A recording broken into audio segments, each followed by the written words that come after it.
This is my autumn TBR.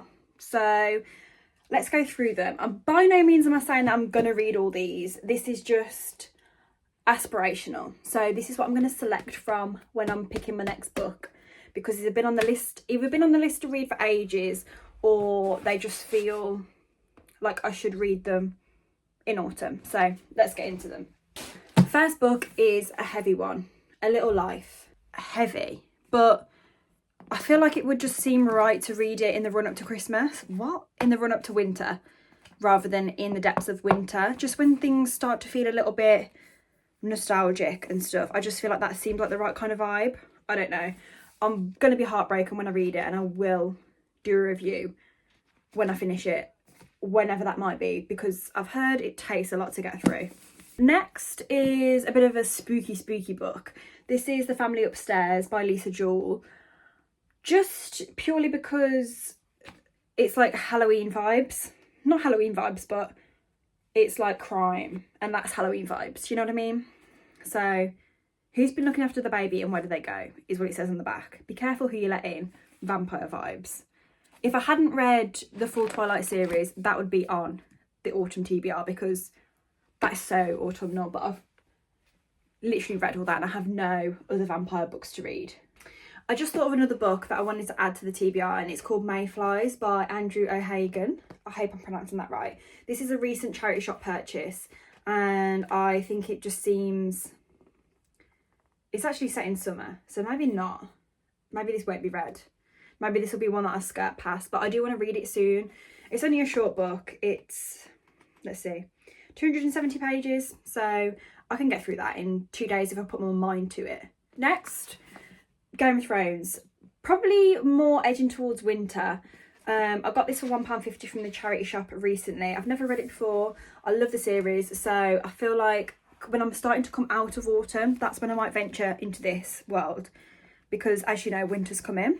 Yeah. Next, Intermezzo, I'm not sure how you pronounce it. I think it's the second one, by Sally Rooney. I need to take this sticker off. I got it from The Works recently for £10. I want to read it this autumn because it's a new release, and I kind of want to read it before I hear too much about it and like form an opinion about something that I know nothing about. So I'd like to read it before I hear what everybody else thinks, to be honest. Next, the Varlov. I'm not sure whether it's like a V situation with the W's or it is a W situation. Experiment by Alex Nathan. I got this from the charity shop, another one from the charity shop recently. This is set in 1973, and it just seems like, does this not scream autumn to you? Because it does to me. It's about a man that has to stay in solitude and have no social contact. Autumn vibes, right?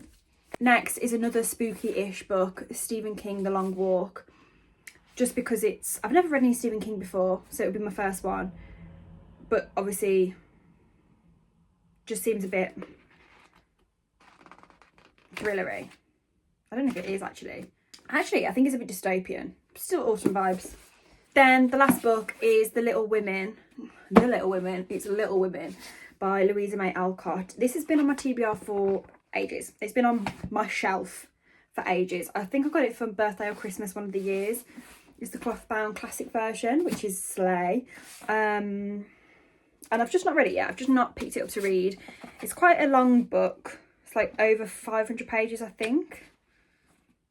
Oh no, that's just the notes section at the back. So it's like 480 pages, which is long for a classic as well, which I don't normally do too well with, but I get through them. But it just takes me quite a while because I have to reread sections a few times. But I'm excited to get into it. I think this might be my first pickup of the autumn season, so we'll see. I'm currently reading The Shadow Sister by Lucinda Riley, which, if you don't know, that's like the sister books. There's like 8 of them, so I like to read one sister book, then switch to something else on my shelf, so I'm not reading the whole series just in one, just because that makes sense to me. So yeah, if you've read any of these, let me know what you think of them. Let me know which ones I should bump up to the top of the list, because I have no idea and I can't make decisions for myself. So if you can make them for me, that would be absolutely fantastic. Oh my gosh, so this is the autumn TBR. How many books have we got? 1, 2, 3, 4, 5, 6, 8 books on the TBR. So God help me. When does autumn actually end? I'm not sure. We'll see when I decide. Thanks for watching. Subscribe if you want to see more.